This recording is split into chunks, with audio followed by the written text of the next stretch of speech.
সাধারণ মানুষ হয়তো সবাই ছায়া দেখতে পারে না, কিন্তু আমরা তো 1/11-এর কিছু কিছু শারীরিকভাবে দেখেছি। আমরা একটা বিপদেই পড়েছি। কীরকম? আমরা খুবই আশাবাদী, এত বড় আত্মত্যাগ, এত জীবনদান, এরপরে এই দেশ বদলাবে না তো কবে বদলাবে?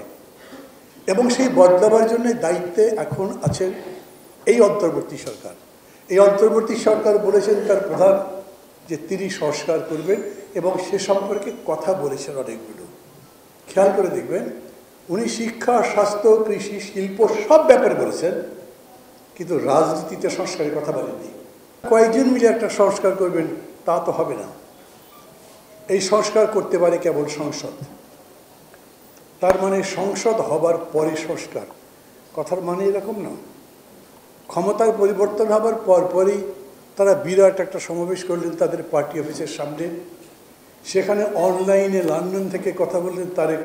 পরে দেখলাম উনি বললেন যৌক্তিক সময় দেবো আমরা সংস্কারের জন্য।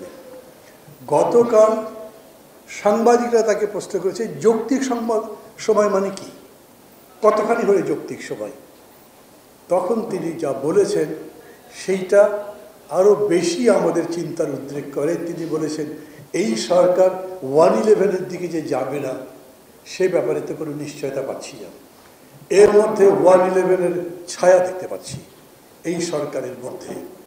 আমরা যে রাষ্ট্র সংস্কারের কথা বলছি, এই রাষ্ট্র সংস্কারের কথা বলেননি। ওই ব্যাপারে জিজ্ঞেস করলে ইনি বলেছেন, একটা তো বলেছেন যে শিক্ষার্থীরা তার নিয়োগকর্তা, এটা একটু বিনয় করার মতো, এর বেশি এটার খুব মিনিং নাই।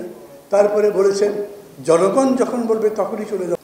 মানে এটা কিন্তু আমরা সবাই যারা যুগপৎ আন্দোলন করেছি তারা মিলে 31 দফা করেছিলাম। পড়তে গিয়ে আমার মনে হলো, যদিও অরিজিনাল কপিটার সঙ্গে আমার মেলাতে হবে, আমার মনে হলো বেশ কিছু জায়গাতে তারা কিছু নিজেদের মতো সংশোধন করেছেন। আবার বলি, প্রধানমন্ত্রী ক্ষমতা কমাতে হবে, সে কি নির্বাচনের পরে যে সংসদ তারা করবে?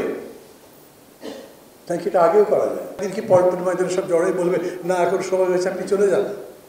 এটার একটা প্রক্রিয়া থাকতে হবে। তারপরে আবার বলেছেন এটা রাজনৈতিক সিদ্ধান্তের ব্যাপার। সেই রাজনৈতিক সিদ্ধান্তের ব্যাপারে যদি আসে, আমরা এখানে যতজন বক্তৃতা করেছি সবাই একটা জাতীয় ঐকমত্যের কথা বলেছি।